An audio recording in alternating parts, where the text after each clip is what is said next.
Assalamualaikum warahmatullahi wabarakatuh. Perkenalkan, nama saya Diana Retnal Sukawanda dari kelas 11 IPS 1. Jadi hari ini saya akan menjelaskan tentang perlawanan rakyat Aceh terhadap kolonial Belanda. Perang Aceh merupakan salah satu perang terlama yang dihadapi oleh pemerintah kolonial Hindia Belanda dalam sejarah kependudukannya di Nusantara. Perang di bumi Serambi Mekah yang berlangsung dari tahun 1873 hingga 1910 ini terbagi dalam 4 fase. Dari fase ke fase yang berjalan cukup lama, muncul tokoh-tokoh perjuangan dari tanah Lencong yang terlibat dalam upaya perlawanan terhadap penjajahan Belanda. Begitu pula dari pihak Belanda, sejumlah nama bergantian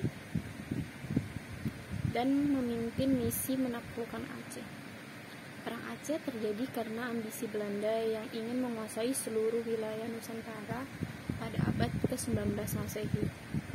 Butuh waktu lama bagi bangsa asing untuk bisa menguasai wilayah Aceh. Pada tanggal 26 Maret 1873, Belanda menyatakan perang kepada Aceh dan mulai melepaskan tembakan meriam ke daratan Aceh dari kapal perang Stade van Antwerpen. Pada 5 April 1873, Belanda mendarat di pantai Curumen di bawah pimpinan Herman Rudolf Kohler dan langsung bisa menguasai Masjid Baitur Rahman. Kohler saat itu membawa 3.198 tentara, sebanyak 168 diantaranya adalah para perwira. Akibat dari perjanjian Siak, Sultan Ismail menyerahkan Delhi, Langkat, Asahan, dan Serdang kepada Belanda. Padahal daerah-daerah itu sejak Sultan Iskandar Muda berada di bawah kekuasaan Aceh. Belanda melanggar perjanjian Siak, maka berakhirlah perjanjian London tahun 1824.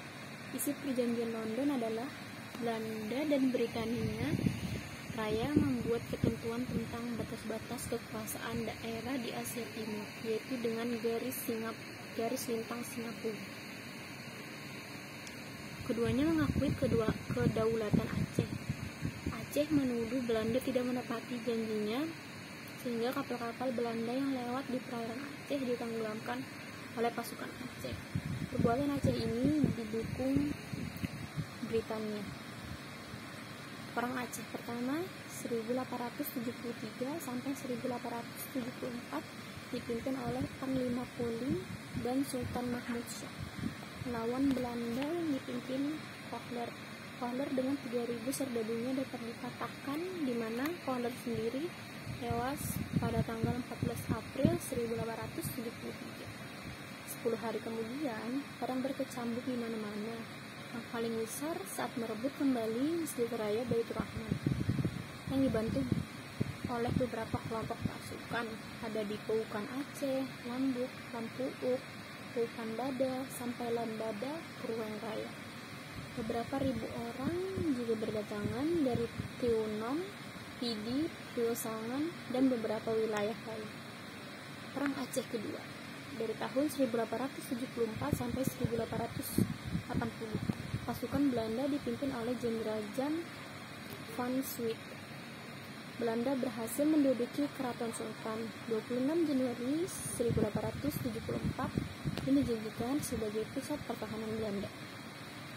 Pada 31 Januari 1874, Jenderal van Swieten mengumumkan bahwa seluruh Aceh jadi bagian dari kerajaan Belanda. Ketika Sultan Mahmud Shah wafat 26 Januari 1874, digantikan oleh Tuanku Muhammad Daud yang dinobatkan sebagai Sultan di Masjid Indrapuri. Perang pertama dan kedua ini adalah perang total dan frontal, di mana pemerintahan masih berjalan mapan meskipun ibu kota negara berpindah-pindah ke Kumuala Dalam dan Indrapuri dan tempat-tempat lainnya. Perang perang ketiga yaitu 1881 hingga 1896. Perang dilanjutkan secara gerilya dan dinobatkan dan dikobarkan perang fisabilillah, di mana sistem perang gerilya ini dilangsungkan sampai tahun 1900. Dalam perang gerilya ini, pasukan Aceh di bawah Tuku Umar bersama Panglima Polim dan Sultan. Pada tahun 1899, ketika terjadi serangan mendadak dari pihak Van der Dusen di Mulabo, Tuku Umar gugur. Tapi Cut Nyak-Dien, istri Tuku Umar, kemudian tampil menjadi komandan perang di gerilya. Perang keempat atau perang yang terakhir yaitu tahun 1896 sampai 1910 adalah perang gerilya, kelompok dan perorangan dengan perlawanan, penyerbuan, penghadangan, dan pembunuhan tanpa komando dari pusat pemerintahan kesultanan.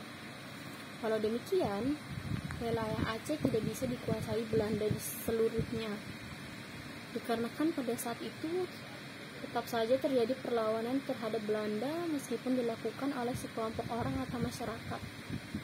Hal ini berlanjut sampai Belanda enyah dari Nusantara dan diganti dengan penjajahan baru yakni Jepang atau Nippon. Itu saja yang bisa saya sampaikan, kurang lebihnya mohon dimaafkan. Assalamualaikum warahmatullahi wabarakatuh.